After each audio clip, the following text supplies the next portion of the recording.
एक समय की बात है। एक सुंदर राज्य में एक राजकुमारी रहती थी जिसका नाम स्नो वाइट था। वह एक बहुत ही कोमल और दयालु लड़की थी, जिसकी त्वचा बर्फ जैसी सफेद थी, होंठ गुलाब की तरह लाल थे और बाल रात के आकाश जैसे काले थे। राज्य के सभी लोग उससे बहुत प्यार करते थे, सिवाय उसकी सौतेली माँ रानी के।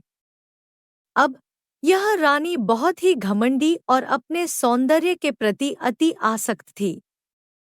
हर दिन वह अपने जादुई दर्पण के सामने खड़ी होकर पूछती, दर्पण, दर्पण दीवार पर, सबसे सुंदर कौन है इस संसार पर?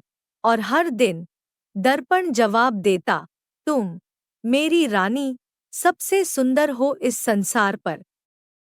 लेकिन जैसे जैसे स्नो वाइट बड़ी होती गई, वह और भी अधिक सुंदर होती गई, और एक दिन दर्पण ने एक अलग उत्तर दिया।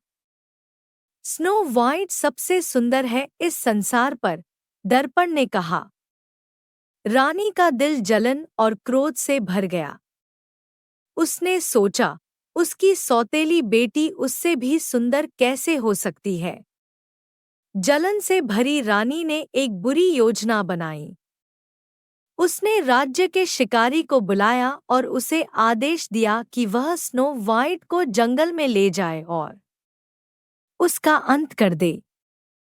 लेकिन शिकारी, जो जानता था कि स्नो वाइट कितनी दयालु और मासूम है, उसे नुकसान नहीं पहुंचा सका। इसके बजाय उसने उसे रानी की बुरी योजनाओं के बारे में बताया और उसे जितना दूर हो सके भाग जाने को कहा। डरी हुई और अकेली स्नो वाइट गहरे, घने जंगल में भाग गई। पेड़ उसे चारों ओर से घेरने लगे और अजीब-अजीब आवाजें गूंजने लगी। लेकिन स्नो वाइट हार नहीं मानी। वह भागती रही, जब तक कि अंत में उसे जंगल के बीच एक छोटा सा घर नहीं मिल गया। थकी हुई उसने दरवाजा खटखटाया, लेकिन कोई जवाब नहीं आया। अंदर सब कुछ छोटा था, छोटी कुर्सियां, छोटे बिस्तर और छोटे बर्तन। थकावट से भरी स्नो वाइट कई छोटे बिस्तरों पर लेट गई और गहरी नींद में सो गई। रात होते ही 7 बौने जो उस घर में रहते थे, हीरे की खदान में काम करके घर लौटे। उनके नाम थे Doc, Grumpy, Happy, Sleepy, Bashful, Sneezy और डोपी। जब उन्होंने किसी को अपने बिस्तरों में सोते हुए देखा, तो वे चौंक गए।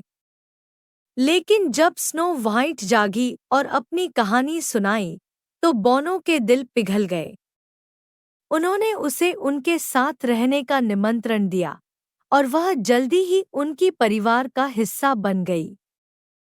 इस बीच महल में रानी ने फिर से अपने दर्पण से पूछा, दर्पण, दर्पण दीवार पर, सबसे सुंदर कौन है इस संसार पर? और दर्पण ने फिर से जवाब दिया, स्नो वाइट, जो अब 7 बौनों के साथ रहती है, सबसे सुंदर है इस संसार पर। रानी गुस्से से भर गई। उसकी जलन और भी गहरी हो गई और उसने खुद ही उसे समाप्त करने का फैसला किया।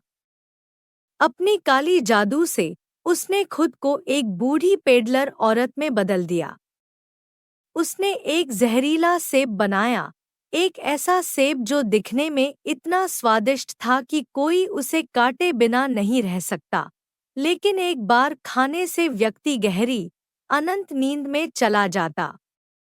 बूढ़ी औरत के रूप में छुपी हुई रानी बौनों के घर तक पहुंची। उसने दरवाजा खटखटाया और जब स्नो वाइट ने दरवाजा खोला, तो उसने उसे चमकता हुआ लाल सेब दिया।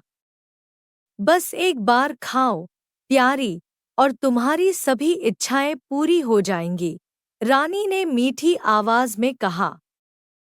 स्नो वाइट, जो खतरे से अनजान थी, सेब को ले लिया और उसमें एक काट लिया।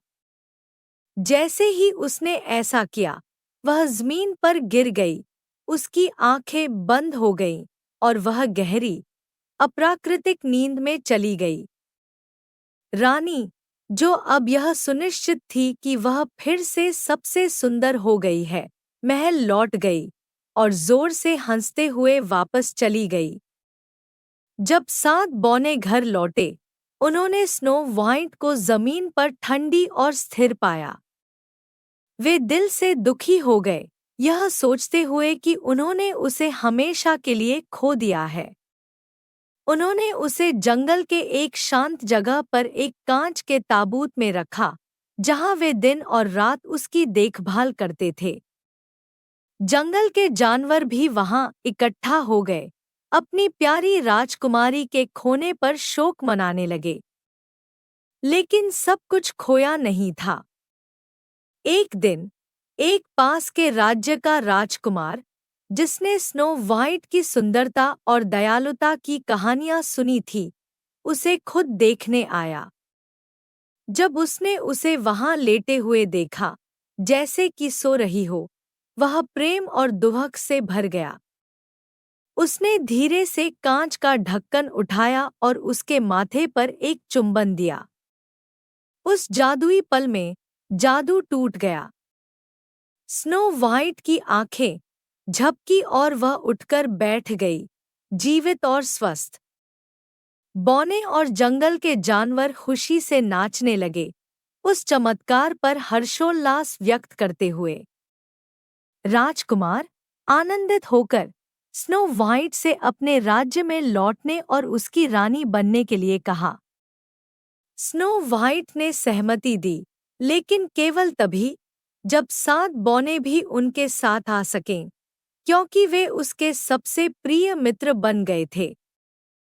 और इस प्रकार वे सभी राजकुमार के राज्य में गए, जहां स्नो व्हाइट और राजकुमार का एक भव्य उत्सव में विवाह हुआ। 7 बौने महल में सम्मानित मेहमान बने और स्नो व्हाइट और उसके राजकुमार के साथ खुशी खुशी रहने लगे।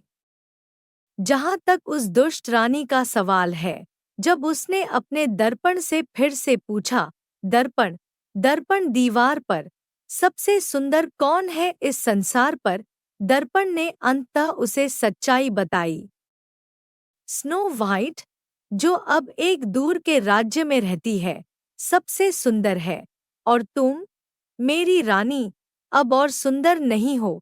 अपने गुस्से में रानी की काली जादू ने पलटकर उसे ही खत्म कर दिया, और वह हमेशा के लिए गायब हो गई। उस दिन से स्नो व्हाइट, राजकुमार और 7 बौने शांति और खुशी से रहते थे। उनके दिलों में प्रेम और दयालुता भरी थी। और इस तरह स्नो व्हाइट की कहानी हमें यह याद दिलाती है कि अच्छाई हमेशा बुराई पर जीतती है और सच्ची सुंदरता भीतर से आती है। देखने के लिए धन्यवाद। अधिक जादू के लिए लाइक, शेयर और सब्सक्राइब करना न भूलें।